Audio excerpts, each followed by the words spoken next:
The ceramic floor of my parents' beach house kitchen catches the gravy spoon as it slips from my fingers. A Rorschach test of my family's indifference. Warm brown liquid splatters across my apron. From the dining room, just 15 feet and a lifetime away, a chorus of laughter and clinking glasses washes over the polished marble countertops. They started without me. I stand there, frozen, listening to the cheerful din. We'd all sit down together once everything was ready. That's what Mom had promised. That was before Adrian's Tesla pulled into the driveway 2 hours ago. His designer luggage and winning smile instantly becoming the center of my parents' universe. My father's voice booms from the dining room, thanking Adrian for bringing this family together on Thanksgiving. The knife edge of those words slices right through me. Since Tuesday, I've been here, chopping, seasoning, and basting. Adrian rolled in just before dinner, empty-handed except for a bottle of wine someone probably gave him.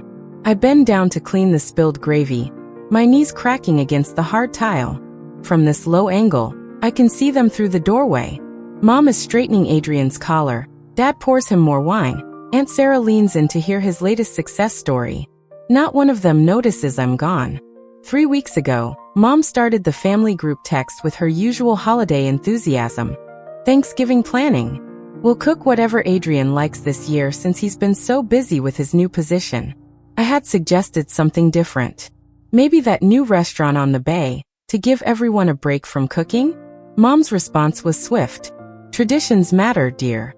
Besides, you're so good in the kitchen. Translation. You're so useful in the kitchen. I grab a fresh dish towel, wiping gravy from my hands. My fingers have finally stopped trembling. Something shifts inside me, a feeling like tectonic plates grinding before an earthquake. I pick up the gravy boat, filled to the brim with the rich brown liquid I've spent hours perfecting. The silver serving piece was my grandmother's, who probably stood in kitchens just like this one, serving men who never had to wonder if their contributions would be acknowledged. I walked to the dining room and placed the gravy boat firmly on the table. The heavy silver base makes a satisfying thunk against the crisp white tablecloth. 5 pairs of eyes look up briefly before returning to Adrian, who's midway through a story about his golf game. "Honey," Mom says without looking at me, "could you grab some more ice for Adrian's drink?" The request hangs in the air between us. I've spent 2 days cooking. Adrian hasn't lifted a finger. The words are on my lips before I can stop them. No. The single syllable lands like a stone thrown through glass. The conversation stops. Adrian's mouth hangs open mid-sentence. Mom blinks rapidly, her social smile faltering. "I'm sorry." I said no. My voice sounds different, steadier than I feel. Dad's face darkens as he sets down his fork. "Your brother drove all the way from Tampa." 2 hours, I say. He drove 2 hours. I've been cooking for 2 days. The silence stretches, filled with the unspoken rules I've just broken. My heart hammers against my ribs. This tiny rebellion might cost me everything. The security of this family, the conditional love I've spent 35 years trying to earn. Mom laughs nervously, smoothing her napkin. She's just tired from cooking all day. She turns to Adrian. "The turkey is exceptional this year, don't you think?" Just like that, the moment passes. The conversation flows around me like I'm a rock in a stream. Adrian resumes his story with barely a pause. But something has changed. For the first time, I've pushed back against the current. My no still echoes in my ears as I take my seat, not rushing back to the kitchen, not fetching ice. I reach for the wine and pour myself a full glass. When I look up, Aunt Rachel catches my eye from across the table and gives me the slightest nod. I take a long sip and feel the warmth spread through my chest. This Thanksgiving just became something entirely different. The half-eaten turkey sits abandoned on the dining table as I escape to the kitchen, my legs carrying me away from the laughter that doesn't include me. I need a moment to breathe, to process what just happened. That small rebellion, that simple no, still thrums through my veins like electricity. Mom's iPad sits open on the granite countertop, her Facebook page glowing with notifications. I shouldn't look. I've never been the snooping type. But something pulls me forward. My fingers hover over the screen before I tap her profile. The most recent post stops my breath cold. Excited for Adrian's special Thanksgiving menu. Can't wait to taste what my talented son suggested for our family gathering. My talented son. Not a word about who actually shopped, prepped for 2 days, or woke at 5 to put the turkey in the oven. I scroll down. Photo after photo from birthdays, Easter, last Christmas. Dozens of images of Adrian smiling with mom and dad. In some, I spot my elbow or the back of my head as I carry dishes or clean up in the background. Not one photo features me front and center. Not one. The kitchen suddenly feels too small. The walls pressing in as 35 years of being overlooked crystallize into undeniable evidence. I've always suspected I was less important, but seeing it documented so thoroughly makes my stomach clench. Karen, where's the pumpkin pie? Mom calls from the dining room. I close the iPad and grab the pies from the counter, sliding them onto serving plates with trembling hands. When I return, everyone remains seated comfortably, Adrian at Dad's right hand, Mom beaming beside him. Just set them on the sideboard, honey, Mom says without looking up. You can serve from there. I place the pies down and stand awkwardly, knife in hand, as the conversation flows around me. Adrian, tell them about your new place, Mom prompts, touching his arm. He leans back. Just closed last week, perfect little beach house in Siesta Key. We should all go down for a visit, Dad says, his voice warm with pride. Like our Key West trip last spring. The knife nearly slips from my fingers. What Key West trip? A moment of awkward silence falls before Mom laughs lightly. Oh, it was just a quick weekend getaway. You were so busy with work. I was never invited. I say, the words falling like stones. Adrian shifts uncomfortably, but Aunt Sarah jumps in. Speaking of family gatherings, Adrian, I've decided you should have Grandma's china cabinet. It would look perfect in your new dining room. The cabinet I've admired since childhood. Thanks, Aunt Sarah, Adrian says, not meeting my eyes. Well, we want to make sure these things stay in the family, she replies, as if I'm not family. Adrian needs it more than you do anyway, Karen, Dad adds. Especially with how much he's stretched himself with the new house. Your mother and I helped with the down payment. The pieces clicked together with sickening clarity. The same parents who called me irresponsible when I bought my modest condo with no help had handed Adrian a down payment for a beach house. More pie, anyone? I ask, my voice hollow as I mechanically cut and serve, standing while they remain seated. The conversation shifts to Adrian's promotion, his golf game, his new boat. With each passing minute, the truth sinks deeper into my bones. My only value to this family is what I provide in service. The meals I cook, the dishes I wash, the holidays I organize while they enjoy themselves. If I stopped serving, would I cease to exist in their eyes completely? Would anyone like coffee? I ask, already moving toward the kitchen. That would be lovely, dear, Mom says, finally glancing my way. And could you bring more napkins? Adrian spilled a little gravy. I nod, turning away before they can see the tears threatening to spill. As I pass Aunt Rachel, Mom's younger sister, she reaches under the table and squeezes my hand. Her eyes meet mine with quiet understanding. I see you, she whispers, low enough that only I can hear.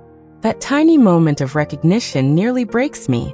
As I stand in the kitchen waiting for the coffee to brew, I watch through the doorway as my family enjoys the meal I spent days preparing. The question rises unbidden in my mind. Should I maintain peace by accepting my role, or risk everything by demanding the respect I deserved? What would you do when the family you love doesn't seem to value you in return?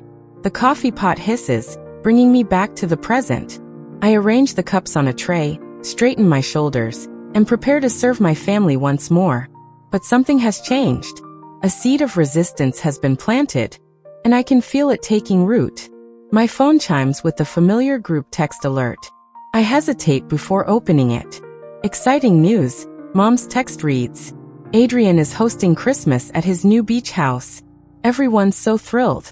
I stare at the screen waiting. It arrives exactly 30 seconds later. Karen, I've made a list of your dishes.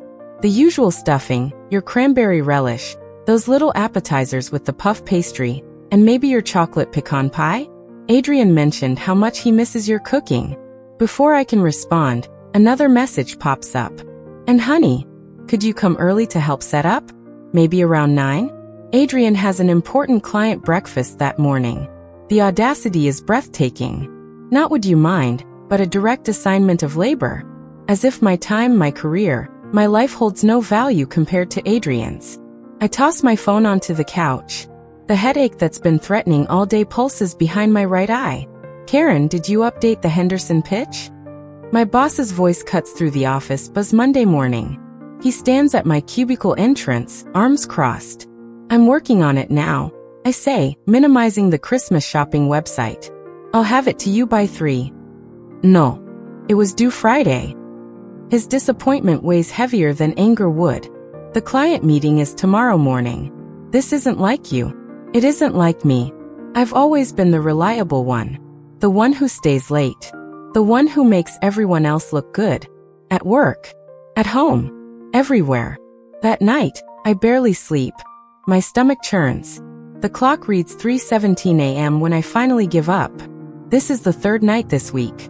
As Christmas approaches, the insomnia worsens. I pull a notebook from my nightstand drawer. Things I want, I write at the top. Then I stare at the empty page. What do I want? Has anyone ever asked me that question? Have I ever asked myself? The next morning, I arrive at work an hour early. I finish the Henderson pitch, then start on next week's projects. When my boss stops by, I say, I've completed everything due this week. I'm taking Friday off. Not asking. Telling. He blinks, surprised. Sure, you've got the time. Everything okay? Just taking care of myself. I reply, the words feeling foreign in my mouth. Thursday afternoon, Jessica from accounting leans against my cubicle wall. A bunch of us are having a holiday thing Saturday night. No family drama allowed. Just friends, food, and questionable karaoke choices. You in? I don't know. I hesitate. I've got so much to do before Christmas at Adrian's. Come on, she nudges my shoulder. One night for yourself won't kill you. Something about her casual invitation cracks the tension I've been carrying. I burst into genuine laughter for the first time in weeks. Question ben karaoke, hiu. Horrific, she grins. Dave from IT does an interpretive dance to Total Eclipse of the Heart that will haunt your dreams. I find myself nodding. Okay, I'm in. The possibility of joy, simple, uncomplicated joy, with people who expect nothing from me except my presence, feels like coming up for air. Friday, I spent the whole day away from the kitchen, outside just by myself. Saturday, I tested new recipes I found online, prepared them, and went to hang out with friends from work. My phone rings Sunday evening. Mom's name lights up the screen. I consider letting it go to voicemail, but something inside me has shifted. Hi, Mom, I answer, keeping my voice neutral. I'm finalizing Christmas plans. Did you get my text about coming early to help Adrian set up? We're counting on you. He's so busy with his new promotion. I watch my knuckles turn white around the phone. The familiar script unfolds. Adrian's needs elevated, mine dismissed. The old me would apologize and promise to do better. I'm busy too, I say quietly. I have my own life and career. The silence stretches so long I check to see if the call dropped. What's that supposed to mean? Mom finally asks, her voice tight. It means exactly what I said. I have deadlines, responsibilities of my own. I'm not just sitting around waiting to be useful to Adrian. This is Christmas, Marin. Family comes first. Does it? The words burst from me. Because it seems like Adrian comes first and I'm just expected to serve him. Mom gasps. That's not fair. He works so hard. So do I. I don't understand where this is coming from, she says, her voice quavering. We've always been a close family. The truth lands in my chest with stunning clarity. I don't need their approval to be worthy. I never did. I'll think about Christmas, I say calmly. I'll let you know what I decide. I end the call before she can respond. The following week at work, something strange happens. Jessica stops by my desk with coffee. Thought you might need this, she says. No expectations, just kindness. At lunch, my colleagues ask about my holiday plans. When I mention the uncertainty, Dave from IT immediately offers, a bunch of us are having an orphan Christmas if you want to join. Potluck style, Everyone brings something they actually enjoy making. The contrast staggers me. These people, asking what I want rather than telling me what they expect me to give. Thanks, I say, standing a little straighter. I might take you up on that. That evening, I open my laptop and begin drafting an email to my family. The words flow. Dear Mom, Dad, and Adrian, I type. I've given a lot of thought to Christmas this year. I've decided not to attend the gathering at Adrian's beach house. I explain my feelings without accusation, simply stating facts. Years of unbalanced expectations. The toll on my health. My need for boundaries. An hour later, my phone rings. Aunt Rachel's name appears. Your mother called me, she says without preamble. She's quite upset. My heart sinks. I'm sorry if she dragged you into this. Don't be. Aunt Rachel's voice softens. I wanted you to know that whatever you decide, I support you. It's long overdue, Karen. Tears spring to my eyes. Thank you, I whisper. After we hang up, I return to my laptop. My phone lights up again. Mom calling. I take 3 deep breaths before answering. Hello, Mom. My voice comes out steady. Karen, we need to discuss Christmas arrangements. She launches in. Adrian wants to know which dishes you're bringing. He's planning the table settings. I press my palm flat against the cool granite. I won't be coming to Adrian's for Christmas. The silence that follows stretches so long I check my screen. That's ridiculous. Of course you're coming. Your brother has a brand new house to show everyone. I've made other plans. I maintain eye contact with my reflection. What other plans could possibly be more important than family? My plans are important because they're mine. Each word comes out distinct. I've spent every holiday cooking, serving, and cleaning while everyone else enjoys themselves. You all started eating without me at Thanksgiving. You're being overly sensitive. I cooked for 2 days straight. Dad toasted Adrian for bringing the family together while I was still in the kitchen. You promised we'd all sit down together.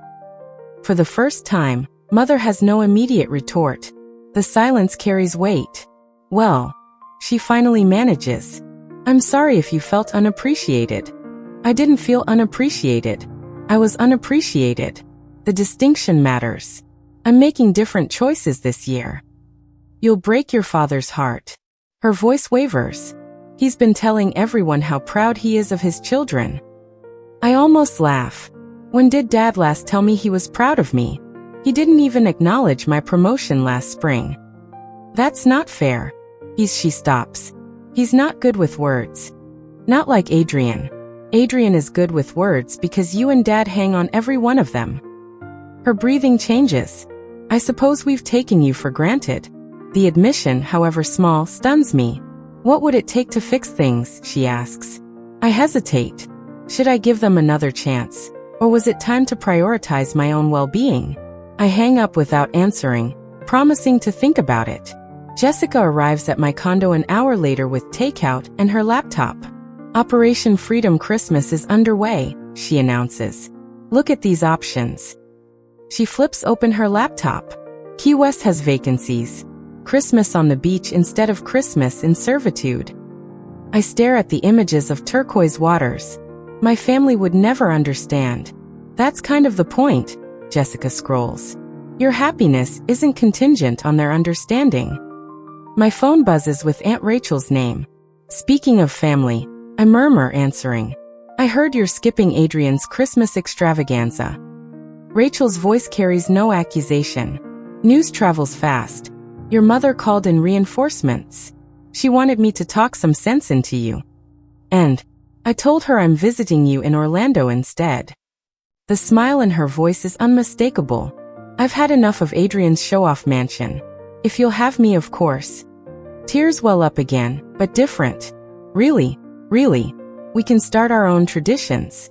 Ones where nobody spends the entire day in the kitchen while others take credit. After we hang up, I booked the Key West reservation for the days after Rachel's visit. For the first time, the holidays stretch before me like an open road. My phone rings again that evening. Dad's name flashes on the screen. He hasn't called me directly in years. Karen, he says, his voice hesitant. Your mother mentioned you might not be joining us for Christmas. Before I can respond, a text from Adrian lights up my screen. Are you really not coming to my new place for Christmas? I've made other plans, I tell Dad, watching another text bubble appear. I see. The uncertainty is new. Perhaps we could discuss this further. Your mother was hoping you might meet her for coffee next week. I consider it. I'll think about it. After we hang up, I read Adrian's second text. Mom's really upset. Can't you just come for one day?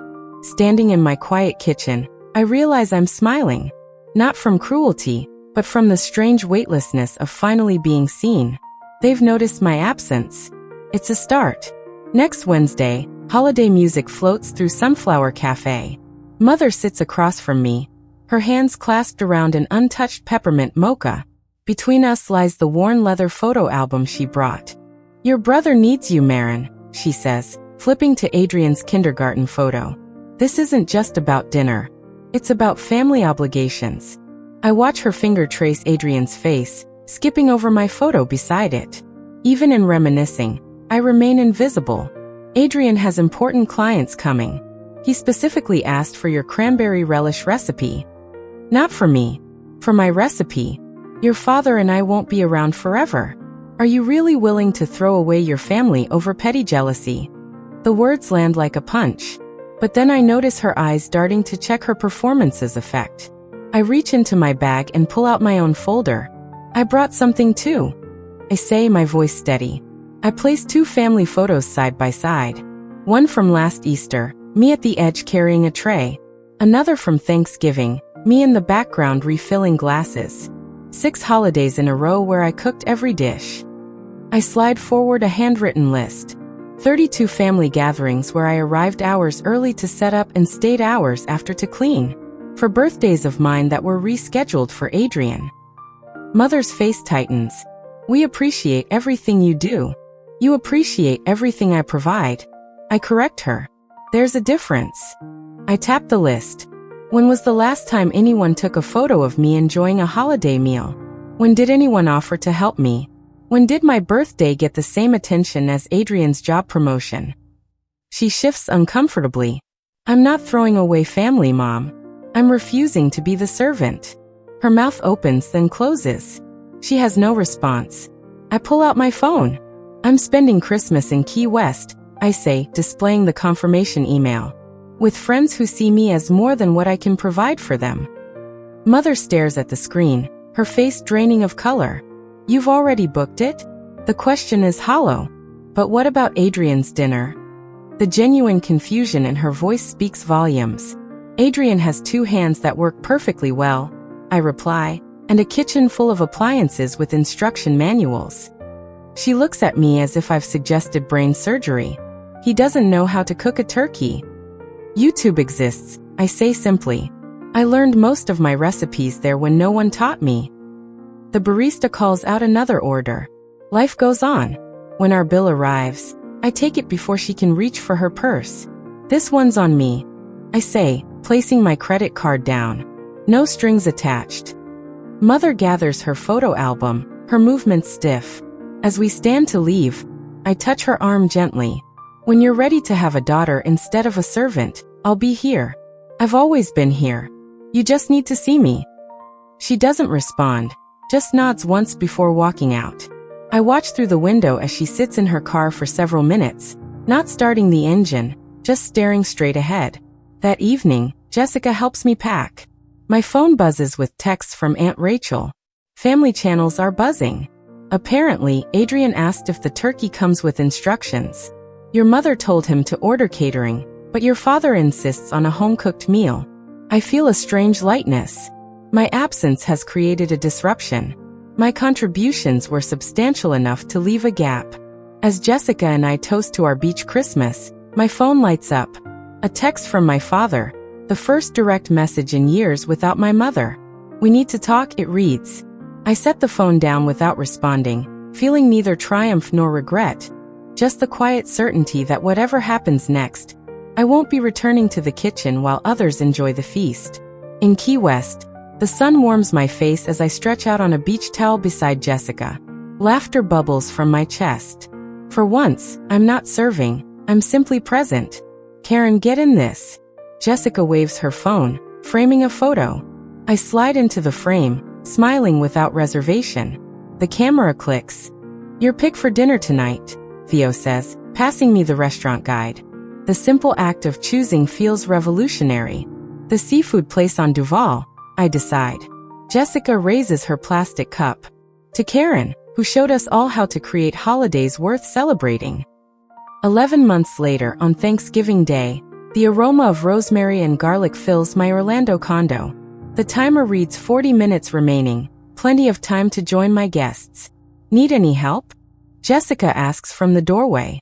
Actually, I'm good. Theo's handling the potatoes. Rachel brought dessert. Everything's under control. When I enter my living room, Aunt Rachel pats the sofa beside her. This beats Adrian's stuffy dining room, she whispers, squeezing my hand. My table has mismatched plates and a centerpiece of driftwood and shells from Key West. Theo stands at the counter, mashing potatoes.